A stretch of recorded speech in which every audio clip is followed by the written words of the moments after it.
So great. So it sounds like we have room for one more puppy miss, and I'm hoping we could potentially continue this conversation with you again in a part two, Manny. So let me, uh, bring this up to the group. Letting your dog greet other dogs on leash counts as good socialization. So why don't you lead this discussion, Maddie? What do you think about that? So dog on leash greetings are not the typical way that dogs would interact with each other if they were off leash, or even I often think about free roaming dogs. So those are dogs that live in areas of the world that don't usually have dogs as pets, or sometimes they do, and they just have a big free roaming population. So these are dogs that run around town all day. You rely on people's scraps or people who donate food to them, and they sleep out in the open. Those dogs interact with each other all day long off leash. And we can really get a sense of dog sociality and dog social body language from those dogs, Mm. because that's the most natural form of interaction between two dogs.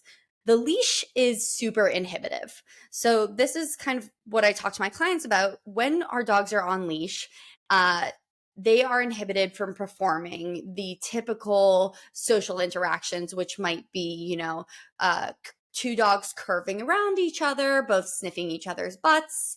Often, leashes also promote that sense of, they can promote frustration, and they promote that kind of sense of needing to charge forward to greet another dog. And that's actually quite rude in the dog world. A dog that is charging up to you, shoving their nose in your face, that's not a polite greeting. Mm. So, leashes are not the best way to encourage positive dog interactions. The other side of that coin is that, especially for young dogs, when they learn that leash walks are all about greeting other dogs, because the human guardians think this is their time to socialize the puppy, it's time to let their dog greet other dogs on leash.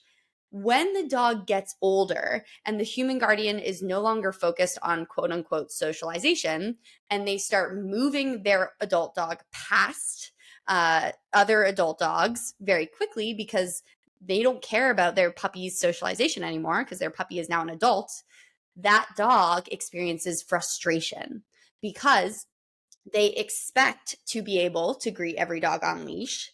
And now they no longer can greet every dog on leash.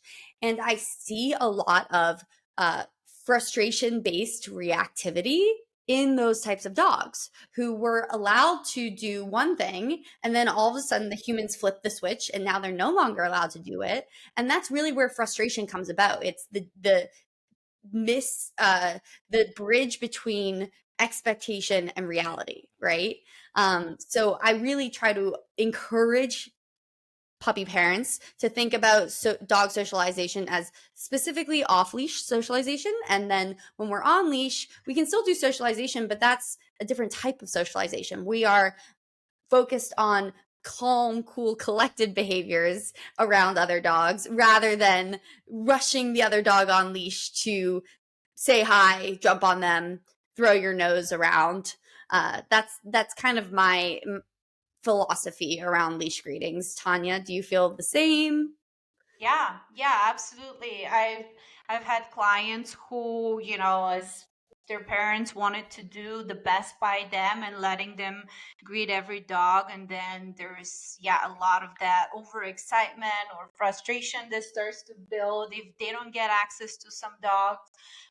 Also, as trainers, we also work with a lot of leash reactive dogs, and then we know that dogs on leash, it can go either way. It can go fine, but maybe something can go wrong too. And especially just thinking about puppies, a lot of older dogs don't love just like puppies in their face, like puppies like Right. going like right in their face, or puppies jump, so puppy trying to jump on the back of an older dog, so then you end up with this type of interaction that leads to, let's say, some sort of a growl or a snap. The puppy gets told off by the other dog. And that's obviously, I mean, it depends how fast the puppy will recover and how the puppy may either learn that that's not the best thing to do, or they may get freaked out. Like, we never know. So I think it's a little risky to allow too much of that with just random dogs that are out and about, because interactions can really go either way. Yeah. Right.